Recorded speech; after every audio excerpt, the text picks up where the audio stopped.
Hello friends, welcome to विज्ञान सरोवर। आज हम लोग सेल बायोलॉजी के सीरीज में ही नेक्स्ट टॉपिक मेम्ब्रेन ट्रांसपोर्ट पर डिस्कशन करेंगे। और उस मेम्ब्रेन ट्रांसपोर्ट में हम लोग बेसिकली आज के लेक्चर में ट्रांसपोर्ट मैकेनिज्म, सिंपल डिफ्यूजन और फिक लॉ कैसे वर्क करता है सिंपल डिफ्यूजन में, उसके बारे में डिस्कशन करेंगे। तो ओके, हम लोग नेक्स्ट स्टार्ट करते हैं। तो जैसा कि हमें पता है कि कोई भी सेल, अगर सेल की बात करें तो सेल के फिजिकल स्टेट की बात करें, मीन्स कि उसके कंटेंट की बात करें, तो जो मेम्ब्रेन आपको दिखेगी वो सबसे पहले सेल में दिखेगी। और वो मेम्ब्रेन क्या होती है? वो आउटर कवरिंग होती है किसी भी सेल के लिए। उसने सारे जितने भी इस सेल के अंदर कंटेंट होते हैं, ऑर्गेनेल्स है, साइटोप्लाज्म, उसको इनक्लोज्ड करके रखा है। और ये जो मेम्ब्रेन है यही डायरेक्टली इन्वायरमेंट से कांटेक्ट में, एक्सटर्नल इन्वायरमेंट से कांटेक्ट में रहती है। और अगर हम लोग सेल की बात करें तो सेल का जो भी इंटरनल कॉम्पोजिशन है वो मेंटेन रहता है। तो वो किस तरह से मेंटेन रह पाता है? क्योंकि जो सेल मेम्ब्रेन है वो क्या होती है? सेलेक्टिवली परमिएबल होती है। सेलेक्टिवली परमिएबल, इसका मतलब क्या है कि इस मेम्ब्रेन से सभी मॉलिक्यूल एंट्री नहीं कर सकते हैं, कुछ ही मॉलिक्यूल एंट्री कर सकते हैं, इसीलिए उसको सेलेक्टिवली परमिएबल कहा गया है। बट और दूसरा क्या होता है कि ये सेलेक्टिव परमिएबल का मतलब कि ये ब्लॉक करता है और मींस बैरियर क्रिएट करता है कि अदर कोई मॉलिक्यूल, हर मॉलिक्यूल इसके अंदर ना जा पाए। कुछ मॉलिक्यूल्स इस लिपिड बाइलेयर से जा सकते हैं, बट क्योंकि हमें पता है कि सेल की फिजियोलॉजिकल कंडीशन के लिए या उसके बायोलॉजिकल एक्टिविटीज़ के लिए बहुत सारे आयन चार्ज पोलर मॉलिक्यूल्स की भी ज़रूरत होती है सेल के अंदर।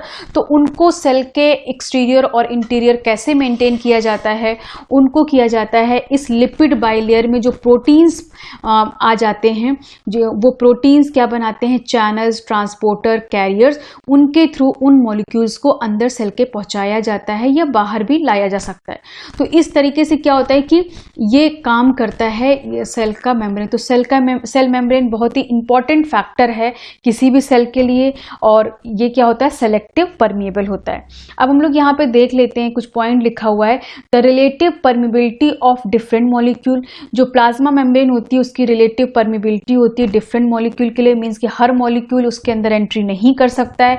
Lipid bilayer permeable to small hydrophobic molecule and small uncharged molecule. Means कि जो दो तरह के मॉलिक्यूल परमिएबल हो सकते हैं लिपिड बाइलेयर से, या तो हाइड्रोफोबिक मॉलिक्यूल होंगे, हाइड्रोफोबिक मॉलिक्यूल, या फिर स्मॉल अनचार्ज मॉलिक्यूल जो कि स्लाइटली परमिएबल होंगे। और वो कौन से मॉलिक्यूल हो सकते हैं? Water, urea. और सबसे इंपॉर्टेंट बात कि ये मेम्ब्रेन, जो प्लाज्मा मेम्ब्रेन होती है लिपिड बाइलेयर, वो आयंस के लिए हाईली इम्परमिएबल होती है। तो अब यहाँ पे हम लोग एक डायग्राम देख रहे हैं, इस डायग्राम से हम लोग समझ लेते हैं कि ये सिंथेटिक लिपिड बाइलेयर मीन्स कि इसमें देखिए कोई भी प्रोटीन का कैरियर, चैनल या इस तरह का कुछ भी नहीं है। तो ये क्या है? ये lipid bilayer, synthetic lipid bilayer है। अब इसमें हम लोग अगर हाइड्रोफोबिक मॉलिक्यूल की बात करें तो सबसे पहले गैसियस मॉलिक्यूल में CO2, नाइट्रोजन, ऑक्सीजन, तो ये सब मॉलिक्यूल क्या होते हैं? ये लिपिड बाइलेयर में डिसॉल्व हो सकते हैं और ये ईजिली परमिएट हो सकते हैं। अगर हम लोग नेक्स्ट स्टेरॉइड की बात करें तो स्टेरॉइड क्या है? एक हाइड्रोफोबिक मॉलिक्यूल है, या सपोज कुछ हार्मोन होते हैं या कुछ टाइप के ड्रग्स होते हैं जो कि क्या होते हैं कि यहाँ पे इजीली परमिएबल हो सकते हैं क्योंकि वो हाइड्रोफोबिक नेचर के होते हैं। कोई भी मॉलिक्यूल हाइड्रोफोबिसिटी उसकी कैसे देख सकते हैं? उसकी हाइड्रोफोबिसिटी देखने के लिए कि वो कितना नॉन पोलर सॉल्वेंट में डिसॉल्व होता है, उसके अकॉर्डिंग उसकी हम लोग हाइड्रोफोबिसिटी देख सकते हैं। तो कोई भी मॉलिक्यूल जो कि नॉन पोलर सॉल्वेंट में डिसॉल्व हो सकता है, वो उसकी भी परमिबिलिटी अलग अलग हो सकती है, वो परमिएट कर सकता है। अब अगर हम लोग स्मॉल अनचार्ज मॉलिक्यूल की बात करें, बट वो मॉलिक्यूल कैसे हैं? पोलर हैं तो पोलर, बट साइज क्या है उनका? स्मॉल है। तो उस केस में हम लोग देखते हैं जैसे कि वाटर, यूरिया, ग्लिसरॉल, ये मॉलिक्यूल भी क्या होते हैं? लिपिड बाइलेयर से स्लोली परमिएबल है, मींस कि बहुत ज़्यादा स्लोली परमिएबल है। ऐसा नहीं कि बहुत फास्ट करते हैं, लेकिन कहीं कहीं पे किसी किसी जगह पे वाटर बहुत ज़्यादा कंटेंट चाहिए होता है, तो वहाँ पे कुछ पर्टिकुलर टाइप के एक्वापोरिन्स पाए जाते हैं, वो प्रोटीन्स होते हैं। तो यहाँ पे क्या, यहाँ पे तो सिंपल हम लोग किसकी बात कर रहे हैं? मीन्स कि लिपिड बाइलेयर की, यहाँ पे प्रोटीन की कोई बात नहीं करें। तो लिपिड बाइलेयर से ये वाटर, यूरिया, ग्लिसरॉल भी परमिएबल है लेकिन स्लोली है। इसके बाद अगर हम लोग अनचार्ज पोलर मॉलिक्यूल की बात करेंगे, बट इनकी साइज क्या है, लार्ज है। तो ऐसे मॉलिक्यूल क्या होते हैं, स्लाइटली, मतलब कि बहुत ज्यादा कम परमिएबल हैं, मीन्स कि बहुत ही लेस परमिएबल हैं, सॉरी हाँ, बहुत लेस परमिएबल है, स्लाइटली परमिएबल है। अब इसके बाद अगर हम लोग आयंस की बात करें तो आयंस में जैसे कि आयंस हैं, चार्ज पोलर मॉलिक्यूल हैं, जहाँ पे देख सकते हैं proton, sodium ion, potassium ion, calcium ion, bicarbonate ion, magnesium ion, amine. तो ये सब मॉलिक्यूल क्या है, ये सब आयंस हैं, ये चार्ज पोलर मॉलिक्यूल हैं। तो ये लिपिड बाइलेयर से बिल्कुल भी परमिएबल नहीं है, इसलिए इनको बोलते हैं ये मॉलिक्यूल्स हाईली इम्परमिएबल हैं। तो अभी आपको ये समझ में आ गया होगा कि कौन कौन से मॉलिक्यूल लिपिड बाइलेयर से परमिएबल हैं। इसीलिए लिपिड बाइलेयर को सेलेक्टिवली परमिएबल कहा जाता है, क्योंकि आप देख सकते हैं कि ये मॉलिक्यूल यहाँ पे परमिएबल नहीं है। तो इन मॉलिक्यूल के लिए मेम्ब्रेन में कुछ स्पेसिफिक टाइप के प्रोटीन रखे जाते हैं जिसके थ्रू ये परमिएट कर सकते हैं। तो अगर हम लोग लिपिड बाइलेयर की बात करें तो जैसे हाइड्रोफोबिक मॉलिक्यूल या गैसियस मॉलिक्यूल परमिएट कर सकते हैं, स्मॉल अनचार्ज पोलर मॉलिक्यूल करेंगे लेकिन बहुत ही स्लोली परमिएबल होंगे। लार्ज अनचार्ज मॉलिक्यूल जैसे कि सुक्रोज, ग्लूकोज मॉलिक्यूल, ये बड़े साइज के मॉलिक्यूल होते हैं, तो ये भी बहुत ही बहुत स्लाइट इनकी परमिएबिलिटी होती है, मींस कि बहुत लेस परमिएबल होते हैं।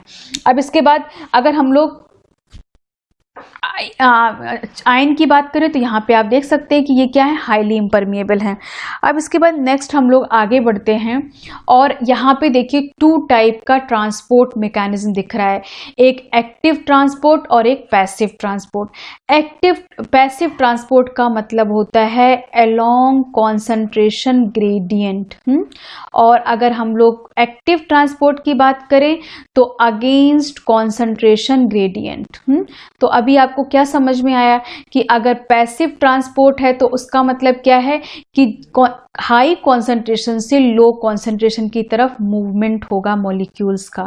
अगर हम लोग एक्टिव ट्रांसपोर्ट की बात करेंगे तो अगेंस्ट कॉन्सेंट्रेशन ग्रेडियंट का मतलब कि low concentration to high concentration, means कि ऑलरेडी जहां पे कॉन्सेंट्रेशन कम है वहां से ही मॉलिक्यूल हाई की तरफ जा रहा है, तो उसको हम लोग एक्टिव ट्रांसपोर्ट कहते हैं। क्योंकि ये एक्टिव क्यों कहा गया, क्योंकि यहाँ पे जरूरत पड़ती है, क्योंकि जब अगेंस्ट द कॉन्सेंट्रेशन कोई भी चीज हो रही है तो वहां पे एनर्जी चाहिए, क्योंकि ऐसे रिएक्शन अनफेवरेबल होते हैं। तो ऐसे केस में क्या होता है कि एनर्जी चाहिए होती है। अब हम लोग पैसिव ट्रांसपोर्ट की अगर बात करें तो यहाँ पे देख सकते हैं, एक तो सिंपल डिफ्यूजन का एग्जांपल है जिसमें लिपिड बाइलेयर के through directly molecule means penetrate कर सकते हैं, क्रॉस कर सकते हैं। उसके एग्जांपल्स जैसे कि ऑक्सीजन है, CO2 है, यूरिया है, वाटर है, तो ये सब मॉलिक्यूल जा सकते हैं।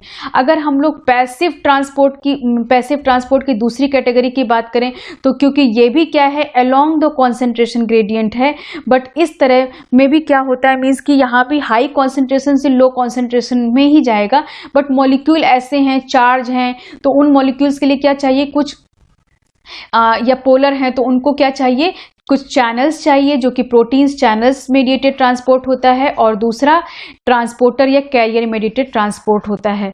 तो इस तरीके से हम लोग देख सकते हैं कि जो पैसिव ट्रांसपोर्ट होता है वो चैनल मेडिएटेड होता है या कैरियर मेडिएटेड होता है। अब एक्टिव ट्रांसपोर्ट की बात करें तो एक्टिव ट्रांसपोर्ट का मतलब ये होता है जहाँ पे एनर्जी का यूटिलाइजेशन हो रहा है, और ये ट्रांसपोर्ट ऐसा ट्रांसपोर्ट है जहाँ पे अब आप यहाँ पे देख सकते हैं, यहाँ पे हाई कॉन्सेंट्रेशन है, यहाँ पे लो कॉन्सेंट्रेशन है, लेकिन ट्रांसपोर्ट किधर से किधर हो रहा है, low concentration to high concentration की तरफ मॉलिक्यूल ट्रांसपोर्ट हो रहा है। तो ऐसे केस में क्या होगा कि एनर्जी यूटिलाइज करनी पड़ेगी, क्योंकि लो कॉन्सेंट्रेशन से हाई कॉन्सेंट्रेशन की तरफ ही मॉलिक्यूल जा रहा है अगेंस्ट द कॉन्सेंट्रेशन ग्रेडियंट, इसलिए यहाँ पे एनर्जी की जरूरत होगी। अब इसके बाद आप यहाँ पे देखिए पूरा ट्रांसपोर्ट मैकेनिज्म दिया हुआ है।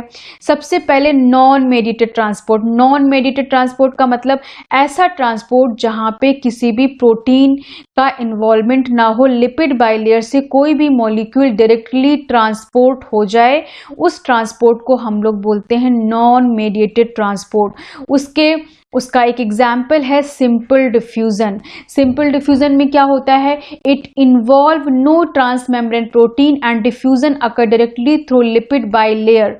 मीन्स कि ऐसे मॉलिक्यूल, जैसा हमने भी सिंपल डिफ्यूजन की बात की कि डायरेक्टली ट्रांस मेम्ब्रेन प्रोटीन का इन्वॉल्वमेंट नहीं होता है और सीधे क्या होता है, डिफ्यूजन कर जो भी मॉलिक्यूल्स होते हैं वो डायरेक्टली डिफ्यूज कर जाते हैं लिपिड बाई लेयर से। और इस तरीके से हम लोग देख सकते हैं जैसे कि oxygen, CO2, steroid, hormone, many drug, urea, ethanol, ये सब मॉलिक्यूल कर सकते हैं। जैसे कि इसमें आप देख सकते हैं कि यहाँ तक जो भी मॉलिक्यूल हैं, मीन्स कि अगर यूरिया इथेनॉल की बात करें तो ये क्या है, ये लेस परमिएबल है बट परमिएबिलिटी शो करते हैं, बट ये इजीली परमिएबल हैं। अब इसके बाद अगर हम लोग मेडिएटेड ट्रांसपोर्ट की बात करते हैं तो उसके एग्जांपल्स होते हैं, जैसे कि उस जो मेडिएटेड ट्रांसपोर्ट होता है वो परमिएजेस के थ्रू, ट्रांसपोर्टर के थ्रू या कैरियर्स के थ्रू होता है। अब अगर हम लोग मेडिएटेड ट्रांसपोर्ट को फर्दर डिवाइड करते हैं तो मेडिएटेड जहाँ पे प्रोटीन का इन्वॉल्वमेंट हो रहा, मीन्स कि ये लिपिड बाई लेयर है, इस लिपिड बाई लेयर में डायरेक्टली मॉलिक्यूल नहीं एंट्री कर सकता है, तो ऐसे केस में क्या होगा कि यहाँ पे जो मॉलिक्यूल होगा इसके लिए कोई प्रोटीन चाहिए और उस प्रोटीन के थ्रू ये मॉलिक्यूल जा पाएगा, तो इसको बोला जाता है मेडिएटेड ट्रांसपोर्ट। और ये mediated transport further two types का होता है, पैसिव और एक्टिव मेडिएटेड ट्रांसपोर्ट। अब फर्दर हम लोग यहाँ पे जान सकते हैं दोनों में ही प्रोटीन का इन्वॉल्वमेंट है इसलिए मेडिएटेड कहा गया, बट इसको पैसिव मेडिएटेड ट्रांसपोर्ट इसलिए कहा गया क्योंकि ये अलोंग द कॉन्सेंट्रेशन ग्रेडियंट होता है। मीन्स कि यहाँ भी क्या होगा, high concentration to low concentration होगा, लेकिन एक्टिव मेडिएटेड ट्रांसपोर्ट में प्रोटीन में क्या जिसके थ्रू ट्रांसपोर्ट हो रहा है वहां पे अगेंस्ट द कॉन्सेंट्रेशन ग्रेडियंट होगा, मीन्स कि low concentration to high concentration की तरफ ही मूवमेंट होगा। अब पैसिव ट्रांसपोर्ट की बात करें तो ये टू टाइप का होता है, या तो कैरियर के थ्रू हो सकता है या तो चैनल के थ्रू हो सकता है। अगर हम लोग, तो इसको बोला जाता है फैसिलिटेटेड डिफ्यूजन। फैसिलिटेटेड का मतलब क्या होता है कि कोई भी ऐसा कंपोनेंट जो कि डिफ्यूजन को फैसिलिटेट कर रहा है, ईज कर रहा है, मींस कि उसको इजीनेस प्रोवाइड कर रहा है, हेल्प कर रहा है, तो क्योंकि वो प्रोटीन्स हैं लिपिड बाइलेयर में वो हेल्प करती हैं ऐसे डिफ्यूजन को, इसलिए इसको फैसिलिटेटेड डिफ्यूजन बोला जाता है। अब यहाँ पे हम लोग देख सकते हैं it involve trans membrane protein which facilitate the transport of solute across the membrane, diffusion of specific amino acid in small intestine through carrier, diffusion of water through aquaporin and diffusion of ions through ion channels. Means कि ऐसे में क्या होता है, trans membrane protein का involvement होता है जो कि ट्रांसपोर्ट को फैसिलिटेट करता है। इसके लिए कुछ एग्जांपल्स हैं, जैसे कि स्पेसिफिक टाइप के अमाइनो एसिड का स्मॉल इंटेस्टाइन में जाना, तो वो कैरियर के थ्रू जाता है, या वाटर का डिफ्यूजन होना एक्वापोरिन के थ्रू, या आयंस का डिफ्यूजन होना किसके थ्रू, आयन चैनल्स के थ्रू। अब अगर हम लोग एक्टिव मेडिएटेड ट्रांसपोर्ट की बात करते हैं तो ऐसे केस में एनर्जी की जरूरत होगी, क्योंकि अगेंस्ट द कॉन्सेंट्रेशन ग्रेडियंट हो रहा है, जहां कमी है वहीं से मॉलिक्यूल्स जा रहे हैं हाई की तरफ, तो ऐसे केस में क्या होगा, एनर्जी फोर्सफुली पहुंचाना पड़ेगा, तो एनर्जी चाहिए। अब ये जो एक्टिव ट्रांसपोर्ट है वो टू टाइप का होता है, एक डायरेक्ट एक्टिव ट्रांसपोर्ट होता है और एक इनडायरेक्ट एक्टिव ट्रांसपोर्ट होता है। डायरेक्ट एक्टिव ट्रांसपोर्ट का मतलब, इसका मतलब ये होता है कि जहां पे बायोलॉजिकल एनर्जी डायरेक्टली यूज की जा रही है, जैसे बायोलॉजिकल एनर्जी का फॉर्म क्या होता है, एटीपी को डायरेक्टली यूज किया जा रहा है, तो उसको हम लोग डायरेक्ट एक्टिव ट्रांसपोर्ट बोलते हैं, क्योंकि यहाँ पे एनर्जी प्राइमरीली जिस फॉर्म में एनर्जी सेल के अंदर पाई जाती है उसी फॉर्म के एनर्जी को यूज किया जा रहा है, तो इसलिए इसको प्राइमरी एक्टिव ट्रांसपोर्ट बोलते हैं। यहाँ पे देख सकते हैं it uses energy in the form of ATP, transport of ion, small hydrophilic molecule. अगर हम लोग इनडायरेक्ट ट्रांसपोर्ट की बात करें तो यहाँ पे एनर्जी को डायरेक्टली यूज नहीं किया जा रहा है, मीन्स कि जो एनर्जी सेल के अंदर एटीपी के फॉर्म में होती है उसको उस फॉर्म में यूज नहीं किया जा सकता है। तो ऐसे फॉर्म में क्या होगा कि ऐसे फॉर्म में जो एनर्जी यूज की जाती है वो क्या होती है, ग्रेडियंट के फॉर्म में होती है। Uses energy store in the form of concentration gradient of solute ions which is kind of potential energy, example transport of glucose in intestine epithelial cells. Means कि यहाँ पे क्या होता है कि एक कॉन्सेंट्रेशन ग्रेडियंट होता है, क्योंकि जहाँ भी कोई ग्रेडियंट होता है वहाँ पे एनर्जी स्टोर होती है, उस एनर्जी को यूटिलाइज करके ट्रांसपोर्ट किया जाता है, तो डायरेक्टली एटीपी को यूज नहीं किया जा रहा है, इसलिए इसको इनडायरेक्ट एक्टिव ट्रांसपोर्ट बोलते हैं। क्योंकि सेकेंड फॉर्म मीन्स की सेकेंडरी एनर्जी यूज की, मीन्स की जो ग्रेडियंट में एनर्जी बन रही उस एनर्जी को यूज किया जा रहा है, इसलिए इसको सेकेंडरी एक्टिव ट्रांसपोर्ट बोलते हैं। और इसके एग्जाम्पल होते हैं जैसे कि ग्लूकोज जब इंटेस्टाइन एपिथेलियल सेल्स में एब्जॉर्ब किया जाता है तो उस समय जो यूज़ होते हैं सिम्पोटर यूज़ होते हैं, या अमाइनो एसिड के लिए सिम्पोटर यूज़ होते हैं, सुक्रोज के लिए एंटीपोटर यूज़ होते हैं।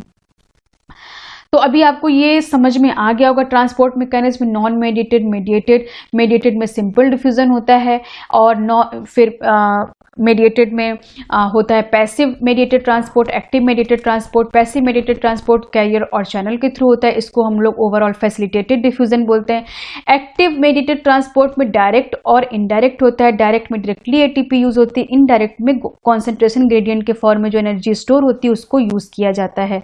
तो इस तरीके से ये क्या होता है, यहाँ पे एनर्जी को यूज किया जाता है। अब हम लोग यहाँ पे जो हम लोग अब नेक्स्ट बात करने जा रहे हैं वो हम लोग सिंपल डिफ्यूजन की बात करने जा रहे हैं। तो अब हम लोग सिंपल डिफ्यूजन की बात कर लेते हैं। तो सिंपल डिफ्यूजन क्या है, नॉन मेडिएटेड। नॉन मेडिएटेड होता है क्योंकि यहाँ पे जो लिपिड बाइलेयर होती, मान लीजिए लिपिड बाइलेयर, इस लिपिड बाइलेयर में किसी भी तरीके के अदर मॉलिक्यूल या प्रोटीन का जो कि चैनल कैरियर ट्रांसपोर्टर के फॉर्म में होते हैं उनका सबका किसी का भी यूज नहीं होता है। डायरेक्टली मॉलिक्यूल यहाँ से लिपिड बाइलेयर से ट्रांसपोर्ट हो जाता है, इसलिए इसको नॉन मेडिएटेड कहते हैं। तो ये प्रोसेस क्या होता है, स्पॉन्टेनियस प्रोसेस होता है, रैंडम प्रोसेस होता है। रैंडम प्रोसेस का मतलब कि एक तरफ कॉन्सेंट्रेशन ज़्यादा है, मान लीजिए कोई सेल होती है, आपको पता है सेल अगर बायोलॉजिकल फॉर्म में है तो वो CO2 को क्या करेगी, रिलीज करेगी, और ऑक्सीजन को क्या करेगी, इनटेक करेगी। तो जो ये प्लाज्मा मेम्ब्रेन है, तो ऐसे केस में क्या होना चाहिए कि प्लाज्मा मेम्ब्रेन क्या होती है कि गैसेस के लिए क्या होती है, सेलेक्टिवली मींस परमिएबल होती है गैसेस के लिए। तो यहाँ पे क्या होता है कि जैसे CO2 बाहर जा सकता है, ऑक्सीजन अंदर आ सकता है। तो और क्योंकि यहाँ पे क्या हुआ, यहाँ पे क्योंकि भाई मेटाबॉलिक एक्टिविटी हो रही है तो CO2 का कॉन्सेंट्रेशन सेल के अंदर ज़्यादा है तो ज़्यादा से बाहर जा रहा है। फिर ऑक्सीजन का कॉन्सेंट्रेशन बाहर ज़्यादा है क्योंकि अंदर तो ऑक्सीजन यूज हो रहा है, तो ये इसलिए यहाँ पे आ रहा है। तो मीन्स कि जब हाई कॉन्सेंट्रेशन यहाँ पे है, हाई कॉन्सेंट्रेशन से लो कॉन्सेंट्रेशन की तरफ कोई भी चीज़ जाती है तो वो क्या होती है, फेवरेबल होती है। मीन्स वो रिएक्शन क्या होती है, फेवरेबल होती है। तो इसीलिए स्पॉन्टेनियस प्रोसेस है। मीन्स कि जिधर भी ऐसा है, कोई डायरेक्शन फॉर्म में नहीं है, जिधर भी कॉन्सेंट्रेशन ग्रेडियंट ज़्यादा है उसके अकॉर्डिंग ये डिफ्यूज कर रहा है। तो ये क्या था, spontaneous process. The transport of substance through a medium depend on its chemical potential gradient. Means कि high concentration to low concentration की तरफ जा रहा है, और ऐसे केस में high concentration to low concentration in the time eradicating. Means eradicating का मतलब क्या होता है, eliminating concentration difference between two section. कि अब आप यहाँ पे देख सकते हैं कि मान लीजिए सपोज यहाँ पे यहाँ पे कोई भी कॉन्सेंट्रेशन, मीन्स कि यहाँ पे CO2 बहुत ज़्यादा है और यहाँ पे CO2 कम है सेल के बाहर, तो ये तब तक ट्रांसपोर्ट ऐसे ही होता रहेगा जब तक कि दोनों का कॉन्सेंट्रेशन डिफरेंस इक्वल नहीं हो जाएगा। मीन्स कि अक्रॉस द मेम्ब्रेन और यहाँ पे दोनों तरफ जब तक कॉन्सेंट्रेशन डिफरेंस मीन्स कि बराबर नहीं हो जाएगा, खत्म नहीं हो जाएगा, एलिमिनेट नहीं हो जाएगा, तब तक ये काम ऐसे ही ये मीन्स की ट्रांसपोर्ट होता रहेगा। तो इसका एक एग्जाम्पल क्या है, सिंपल डिफ्यूजन। सिंपल डिफ्यूजन भी क्या है, नॉन मेडिएटेड है, तो ये भी क्या होगा, एक स्पॉन्टेनियस प्रोसेस होगा। यहाँ भी क्या होगा, high concentration to low concentration molecule का मूवमेंट होगा। अब यहाँ पे जब सिंपल डिफ्यूजन की हम लोग बात करते हो तो यहाँ पे दो कंडीशंस बहुत इंपॉर्टेंट हैं। पहली कंडीशंस ये है कि substance must be present in high concentration one side. जब भी कोई भी सिंपल डिफ्यूजन होगा तो किसी भी सेल में एक तरफ मीन्स कि अक्रॉस द मेम्ब्रेन एक जगह पे कॉन्सेंट्रेशन हाई होगा और एक जगह कॉन्सेंट्रेशन लो होगा, तभी ये हो सकता है पहली कंडीशन। दूसरी कंडीशन क्या है, दूसरी कंडीशन है कि मेम्ब्रेन मस्ट बी परमिएबल। जिस मॉलिक्यूल के लिए डिफ्यूजन होना है वो मॉलिक्यूल भी परमिएबल होना चाहिए। ऐसा नहीं है कि अगर यहाँ पे चार्ज मॉलिक्यूल हैं और क्योंकि मेम्ब्रेन चार्ज मॉलिक्यूल के लिए तो परमिएबल है नहीं तो वो भी कर जाएंगे, ऐसा बिल्कुल नहीं है। तो पहली condition high concentration to low concentration, दूसरी कंडीशन वो मॉलिक्यूल परमिएबल होना चाहिए, तभी वो लिपिड बाइलेयर से सिंपल डिफ्यूजन शो कर सकता है।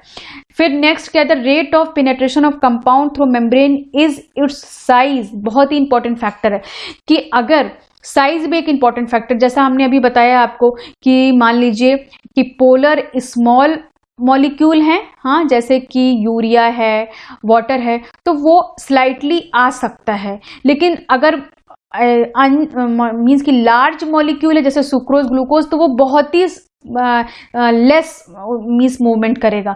तो ये अगर कंपैरिजन फॉर्म में देखें तो जो स्मॉल मॉलिक्यूल होंगे वो पेनेट्रेशन कैपेसिटी ज़्यादा होगी, तो more small molecule more rapidly penetration, और अगर लार्ज साइज होगा तो वो धीरे धीरे पेनेट्रेट करेगा। और second, diffusion directly proportional to hydrophobicity of molecule. अगर सिंपल डिफ्यूजन की बात करें तो जितना मॉलिक्यूल हाइड्रोफोबिक होगा उतना इजिली वो पेनेट्रेट कर पाएगा, डिफ्यूजन शो कर पाएगा।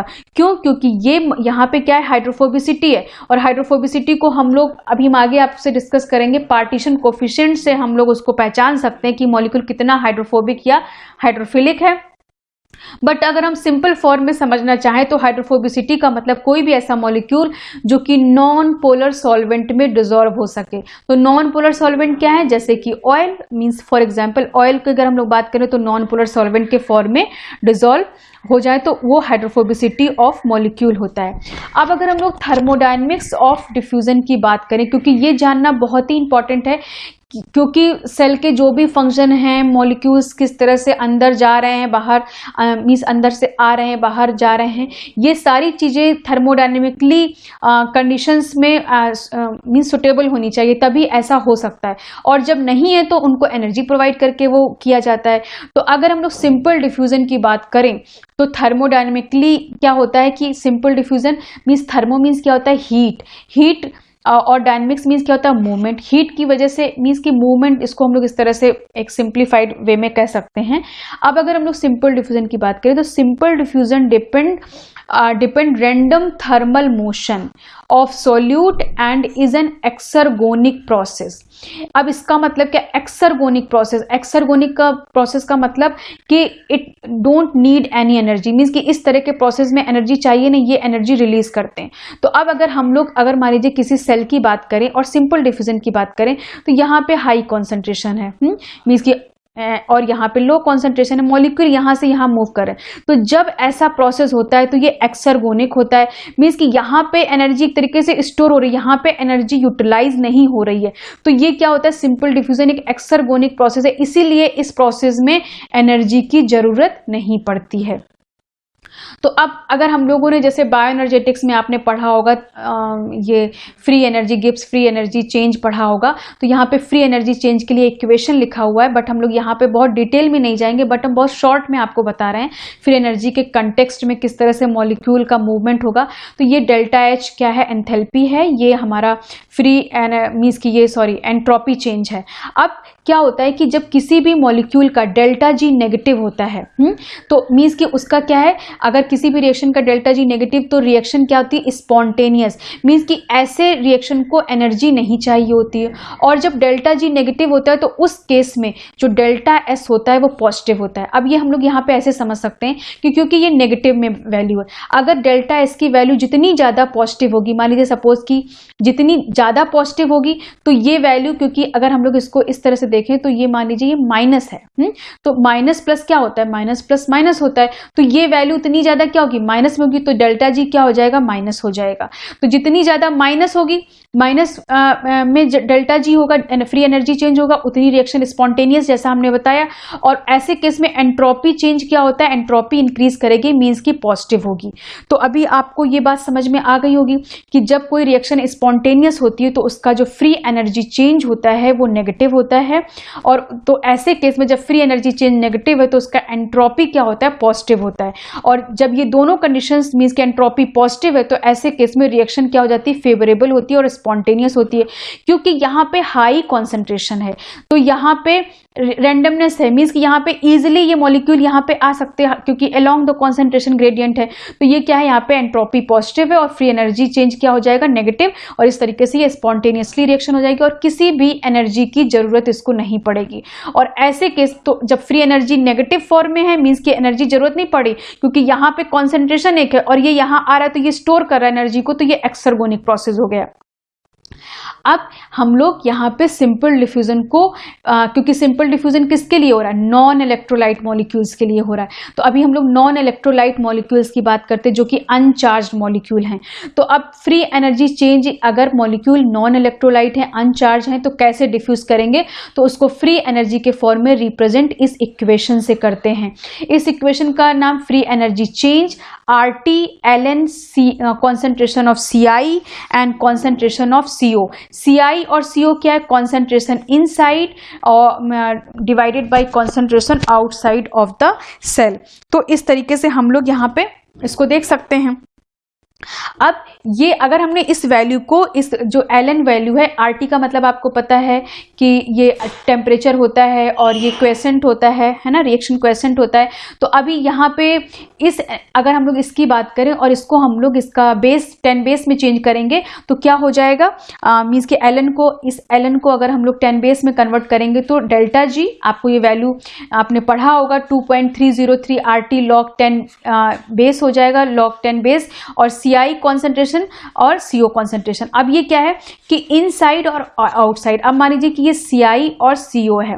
अब मान लीजिए कि अगर ये आउटसाइड की वैल्यू ज्यादा है, मान लीजिए ये 2 है और इनसाइड की वैल्यू कम है, 1 है, तो ऐसे केस में क्या होगा कि इसका जो अगर हम कैलकुलेट करेंगे तो वैल्यू क्या आ जाएगी, लेस देन 1।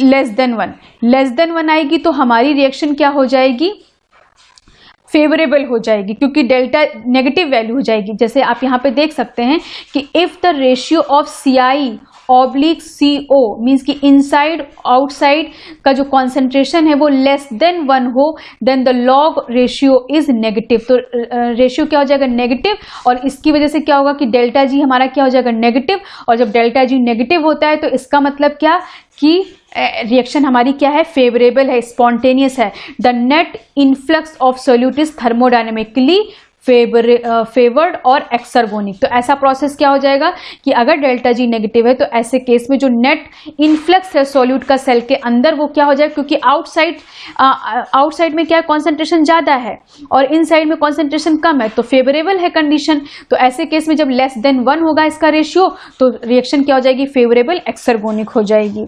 तो अभी आपको आई थिंक ये समझ में आ गया होगा इसका थर्मोडायनेमिक्स। तो ये क्या, ये सिंपल डिफ्यूजन के लिए ये फ्री एनर्जी चेंज का इक्वेशन है। अगर सिंपल डिफ्यूजन हो रहा है तो लेस देन 1 CI CO का रेशियो होना चाहिए, तभी रिएक्शन फेवरेबल होगी और डेल्टा जी क्या हो जाएगा, नेगेटिव हो जाएगा। अब लेकिन फिर भी हम लोग यहाँ पे बात कर लेते हैं कि अगर कोई सॉल्यूट मॉलिक्यूल, क्योंकि देखिए ये सिंपल डिफ्यूजन की बात नहीं है, ये अदर मॉलिक्यूल की बात, लेकिन हम यहाँ पे डिस्कस करते हैं कि अगर कोई इलेक्ट्रोलाइट है, मीन्स की चार्ज मॉलिक्यूल है, तो ऐसे केस में ये जो रिएक्शन है किस तरह से फ्री एनर्जी का काम करेगा। तो अभी तो हम लोगों ने सिर्फ अभी क्या बात कर रहे थे, सिंपल डिफ्यूजन में क्या बात कर रहे थे कि एक तरफ कॉन्सेंट्रेशन ज्यादा है और एक तरफ कॉन्सेंट्रेशन कम है। तो एक तो ये हो गया। अब कुछ जो चार्ज मॉलिक्यूल होंगे, मान लीजिए कि जिनमें डिफ्यूजन हो रहा है, फैसिलिटेटेड डिफ्यूजन हो रहा है, तो चार्ज मॉलिक्यूल के केस में क्या होगा, एक तो कॉन्सेंट्रेशन ग्रेडियंट होगा, दूसरा फैक्टर क्या, उसके ऊपर इलेक्ट्रिक पोटेंशियल ग्रेडियंट होगा। तो अभी आपको समझ में आ रहा है कि डिफ्यूजन डिपेंड ऑन 2 ग्रेडियंट। हाँ, अगर मीन्स कि पहला अभी हमने जस्ट सिंपल डिफ्यूजन की बात की, तो सिंपल डिफ्यूजन के केस में तो सिर्फ कॉन्सेंट्रेशन काम करता है, लेकिन अगर डिफ्यूजन हम लोग मान लीजिए फैसिलिटेटेड डिफ्यूजन की बात करें तो वहां पे मॉलिक्यूल लिपिड बाइलेयर से इसलिए नहीं जा पा रहे क्योंकि उनके पास चार्ज है, तो उसके लिए उनको कुछ कैरियर चाहिए, ट्रांसपोर्टर चाहिए। तो वो किन 2 बातों पर डिपेंड करेंगे, एक तो केमिकल ग्रेडियंट, चाहे पैसिव डिफ्यूजन में अगर फैसिलिटेटेड डिफ्यूजन की बात करें तो वो भी क्या होता है, along the concentration gradient, means कि high concentration to low concentration ही जाएगा, पहला फैक्टर। लेकिन दूसरा फैक्टर क्या होता है, इलेक्ट्रिक पोटेंशियल ग्रेडियंट, कि उनके बीच में डिफरेंस क्या है चार्ज का, ये भी एक इंपॉर्टेंट फैक्टर है मीन्स कि मॉलिक्यूल को अंदर आने के लिए। तो इसलिए कलेक्टिवली या कुमुलेटिव हम इस फॉर्म में इसको क्या बोलते हैं, इलेक्ट्रोकेमिकल ग्रेडियंट। हाँ, तो जब कोई सॉल्यूट मॉलिक्यूल इलेक्ट्रोलाइट होता है या चार्ज होता है तो उसको वो किसकी वजह से आ पाता है, इलेक्ट्रोकेमिकल ग्रेडियंट की वजह से आ पाता है। और ऐसे केस में जो फ्री एनर्जी चेंज का रिएक्शन होता है वो ये हो जाता है इलेक्ट्रोलाइट के लिए, क्योंकि यहाँ तक तो सिंपल डिफ्यूजन के लिए था क्योंकि ये सिर्फ कॉन्सेंट्रेशन पे डिपेंड था बस, बट क्योंकि यहाँ पे चार्ज मॉलिक्यूल आ गया है, चार्ज सॉल्यूट है, तो यहाँ पे प्लस ZF डेल्टा EM हो जाएगा। तो यहाँ पे Z क्या है? Z है charge of the solute. Z क्या हो गया? Charge of the solute. Faraday constant क्या होता है? आपको इसकी वैल्यू पता है 23 पॉइंट, यहाँ पे लिखा हुआ 23.06 किलो कैलोरी पर volt equivalent. But Faraday constant को अगर हम लोग देखें तो फेराडे कांस्टेंट एक साइंटिस्ट थे माइकल फेराडे, उन्होंने इस कांस्टेंट को दिया था। और इनका जो कांस्टेंट मीन्स कि ये जो कांस्टेंट का मतलब क्या होता है? It is a magnitude of electric charge पर मॉलिक्यूल इलेक्ट्रॉन। मीन्स कि एक मॉलिक्यूल में जो भी इलेक्ट्रॉन्स का इलेक्ट्रॉन होते हैं उनमें पर मॉलिक्यूल में जितने भी इलेक्ट्रॉन होते हैं उनके इलेक्ट्रिक चार्ज का मैग्नीट्यूड होता है। तो उसको बट इसको आपको इतना समझने की जरूरत नहीं है, बस आप ये जानिए कि चार्ज मॉलिक्यूल के लिए कांस्टेंट एक माइकल फेराडे ने दिया था। और फिर ये E क्या है? ये है potential difference in volt. Means कि जो दो कंपार्टमेंट हैं उनमें क्या पोटेंशियल डिफरेंस है, क्योंकि हम यहाँ पे देख रहे हैं कि एक तो कॉन्सेंट्रेशन ग्रेडियंट के अकॉर्डिंग, दूसरा चार्ज के अकॉर्डिंग। तो चार्ज, जब किसी चार्ज मॉलिक्यूल की बात करेंगे तो क्या क्या बात करेंगे कि दोनों के बीच में पोटेंशियल डिफरेंस क्या है, और जो मॉलिक्यूल मींस की जा रहा है उसमें किस तरह का चार्ज है, ये भी एक इम्पॉर्टेंट फैक्टर है। जैसा आप यहाँ पे देख सकते हैं कि मान लीजिए मोनोवैलेंट है, डाईवैलेंट है, तो ये भी एक इम्पॉर्टेंट फैक्टर है किसी भी चार्ज मॉलिक्यूल को मींस ट्रांसफ़र करने के लिए। कि अगर मान लीजिए मोनोवैलेंट है तो उसका जो चार्ज डेंसिटी मोनोवैलेंट पे कितना होगा, या डाईवैलेंट है तो इस तरीके से हम लोग चार्ज डेंसिटी के अकॉर्डिंग भी उसको करते हैं। तो इसलिए यहाँ पे ये चीज यहाँ पे दी गई है। तो अब हम लोग, तो आपको याद रखना है कि अगर सिंपल डिफ्यूजन की बात करें तो इक्वेशन कहाँ से कहाँ तक है? यहाँ तक है। अगर हम लोग चार्ज मॉलिक्यूल की बात करें तो इतना एडिशनल हो जाएगा, क्योंकि ये चार्ज मॉलिक्यूल है तो चार्ज मॉलिक्यूल पे चार्ज कौन सा है, मोनोवैलेंट है, डाईवैलेंट है, ये सब, और दूसरा फेराडे कांस्टेंट, और तीसरा ये क्या है, उनके बीच में डिफरेंस क्या है, टू कंपार्टमेंट है तो यहाँ पे चार्ज डिफरेंस, यहाँ पे चार्ज डिफरेंस क्या, उसके अकॉर्डिंग ये मॉलिक्यूल का मूवमेंट या डिफ्यूजन होगा। तो ये आपको भी समझ में आ गया, तभी ये थर्मोडायनेमिकली किस तरीके से फेवरेबल होगी रिएक्शन। अब इसके बाद हम लोग आगे बढ़ते हैं। अब अगर हम लोग डिफ्यूजन की बात करें, डिफ्यूजन की बात करें तो diffusion inversely proportional to the molecular weight और मेम्ब्रेन थिकनेस। हाँ, तो ये तो अंडरस्टूड बात है कि अगर मेम्ब्रेन की थिकनेस ज्यादा है तो डिफ्यूजन उतना मीन्स इन्वर्सली प्रोपोर्शनल होगा, क्योंकि जितनी ज़्यादा मेम्ब्रेन थिक होगी उतना डिफिकल्टी होगा मेम्ब्रेन को डिफ्यूज करने, मॉलिक्यूल को डिफ्यूज करने में। मॉलिक्यूलर वेट भी ज़्यादा होगा, जैसा हमने पहले ही बताया कि अगर स्मॉल साइज का मॉलिक्यूल है तो पेनिट्रेशन पावर ज़्यादा होगी। अब अगर हम लोग सिंपल डिफ्यूजन की बात करें तो सिंपल डिफ्यूजन डिपेंड करता है कॉन्सेंट्रेशन ग्रेडियंट पे, सरफेस एरिया पे और सॉल्युबिलिटी इन लिपिड पे। मीन्स कि कोई ये मॉलिक्यूल है तो ये मॉलिक्यूल, मान लीजिए ये सेल है तो यहाँ पे कॉन्सेंट्रेशन कितना है, मीन्स कि कॉन्सेंट्रेशन ग्रेडियंट क्या है कि यहाँ पे ज़्यादा ग्रेडियंट, हाई ग्रेडियंट है, यहाँ पे लो ग्रेडियंट है, एक फैक्टर। दूसरा फैक्टर कि जो लिपिड बाइलेयर है उसमें सरफेस एरिया जितना ज़्यादा होगा डिफ्यूजन उतना अच्छा होगा, तो सरफेस एरिया क्या है वो डिपेंड करता है। तीसरी सॉल्युबिलिटी, जो मॉलिक्यूल डिफ्यूज करने वाला है उसकी सॉल्युबिलिटी क्या है लिपिड में, मीन्स कि वो नॉन पोलर सॉल्वेंट में कितना सॉल्युबलाइज, जितना ज़्यादा सॉल्युबलाइज उतनी ज़्यादा हाइड्रोफोबिसिटी है, तो उसके अकॉर्डिंग हम लोग ये बता सकते हैं। तो इसी को रिप्रेजेंट करने के लिए एक फिक्स लॉ ऑफ डिफ्यूजन है जिसके थ्रू हम लोग रिप्रेजेंट करते हैं इन फैक्टर्स को देखते हुए। तो अगर आप, इसका मतलब क्या है, ये डिफ्यूजन का सिंबल है कि जो डिफ्यूजन होता है, Fick's law of diffusion equals to minus D delta C oblique means या डिवाइडेड बाई डेल्टा एक्स। अब यहाँ पे जे क्या है, फ्लक्स पर यूनिट एरिया, क्योंकि हमने देखिए क्या बताया, सरफेस एरिया इंपॉर्टेंट फैक्टर है, फिर सॉल्युबिलिटी और कॉन्सेंट्रेशन ग्रेडियंट। तो जो जे है वो क्या है कि जे ये मींस डिनोट कर रहा है कि कितने मॉलिक्यूल फ्लक्स होते हैं पर यूनिट एरिया पे, और डी क्या है, डिफ्यूजन कोफिशिएंट। अब डिफ्यूजन कोफिशिएंट क्या है, डिफ्यूजन कोफिशिएंट को हम लोग इस तरीके से बता सकते हैं कि एक पार्टीशन कोफिशिएंट होता है। मीन्स कि मान लीजिए कोई एक ये बीकर है और इस बीकर में आपने लिया है वाटर और ऑयल। तो आपको पता है कि जब आप वाटर और ऑयल किसी भी कंटेनर में लेंगे तो क्या हो जाएगा कि वाटर और ऑयल की 2 लेयर आपको दिखेंगी। अब मान लीजिए सपोज आपने शुगर लिया और इसमें डाला। शुगर आपको पता है पोलर सॉल्वेंट में अच्छा से इजीली सॉल्वलाइज हो जाएगा।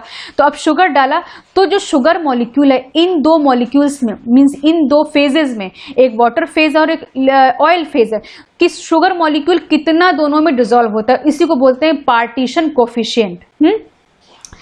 ठीक इसी तरीके से अगर मान लीजिए कोई हमने पोलर मॉलिक्यूल लिया है और उस पोलर मॉलिक्यूल को हम इसमें नॉन पोलर मॉलिक्यूल लिया है, मान लीजिए कोई लिपिड टाइप का मॉलिक्यूल है, स्टेरॉइड है, हार्मोन है, उसको हम यहाँ पे डिसॉल्व करेंगे तो क्या होगा कि कितना पोलर और कितना नॉन पोलर सॉल्वेंट में डिसॉल्व होता है। तो पार्टीशन कोफिशिएंट क्या होता है कि 2 ऐसे कंपोनेंट, 2 ऐसे फेज जो कि इममिसिबल हैं, जैसे कि एक यहाँ पे पोलर फेज है और एक नॉन पोलर फेज है। 2 इममिसिबल फेज में अगर हम किसी सॉल्यूट को डिसॉल्व करें तो जो उसका डिस्ट्रीब्यूशन होता है, कितना किस में डिसॉल्व होगा, वही उसका पार्टीशन कोफिशिएंट है। तो जो डिफ्यूजन कोफिशिएंट होता है वो भी कहीं ना कहीं पार्टीशन कोफिशिएंट पे डिपेंड होता है। कैसे? क्योंकि जो उसकी पोलरिटी है, अगर कोई मान लीजिए कोई मॉलिक्यूल है जिसको लिपिड बाइलेयर में डिफ्यूज करना है, तो उसकी पोलरिटी हम कैसे डिसाइड कर पाएंगे कि वो कितना नॉन पोलर है? वो जिस भी लिपिड मॉलिक्यूल में जितना ज्यादा सॉल्वलाइज हो जाएगा वो उतना ज्यादा हाइड्रोफोबिक होगा। तो इस तरीके से हम पता कर सकते हैं। तो ये क्या होगा कि डिफ्यूजन कोफिशिएंट मतलब कि कोई पर्टिकुलर मॉलिक्यूल कितना उस लिपिड बाइलेयर में सोलबलाइज हो सकता है, या पार्टीशनली मींस पार्टीशन कोफिशिएंट कितना ज्यादा है उसका लिपिड कंटेंट में। अब इसके बाद तो इसको हम लोग सेंटीमीटर पर सेकंड में वो कर सकते हैं डिनोट। डेल्टा सी का मतलब क्या है? डेल्टा सी का मतलब है तो कॉन्सेंट्रेशन डिफरेंस, मीन्स कि क्योंकि डिफ्यूजन में क्या होता है, एक जगह पे कॉन्सेंट्रेशन ज्यादा है और एक जगह पे कॉन्सेंट्रेशन कम है, तो ये हो गया। अब difference in concentration, delta x क्या है भाई? कॉन्सेंट्रेशन डिफरेंस के साथ साथ उसके बीच में डिस्टेंस क्या है। जैसा हमने बताया कि मेम्ब्रेन की थिकनेस भी बहुत इंपॉर्टेंट फैक्टर प्ले कर रही है। अगर मेम्ब्रेन की थिकनेस ज्यादा है तो डिफ्यूजन कम हो पाएगा, मेम्ब्रेन की थिकनेस कम है तो डिफ्यूजन अच्छे से हो पाएगा। तो क्या है? The delta x is distance, membrane thickness in case of membrane transport. तो इस तरीके से हम लोग ये फैक्टर, इसको फिक्स लॉ बोलते हैं, और इससे ही हम लोग डिफ्यूजन मीन्स की फ्लक्स पर यूनिट एरिया कितना हुआ है इसको हम लोग पता कर सकते हैं इन फैक्टर से। और जो ये नेगेटिव चार्ज डिनोट कर रहा है, ये नेगेटिव चार्ज ये डिनोट कर रहा है कि जो डिफ्यूजन हो रहा है वो किधर हो रहा है? लोअर कॉन्सेंट्रेशन की तरफ हो रहा है, high concentration to lower concentration की तरफ हो रहा है, इसलिए ये इसको नेगेटिव से डिनोट किया गया है डिफ्यूजन कोफिशिएंट। अब इसके बाद तो ये आपको हमें लग रहा है समझ में आ गया होगा कि फिक्स लॉ क्या होता है। फिक्स लॉ में हम लोग फ्लक्स पर यूनिट एरिया में कितने मॉलिक्यूल फ्लक्स हो रहे हैं उनको पर यूनिट एरिया में देखते हैं।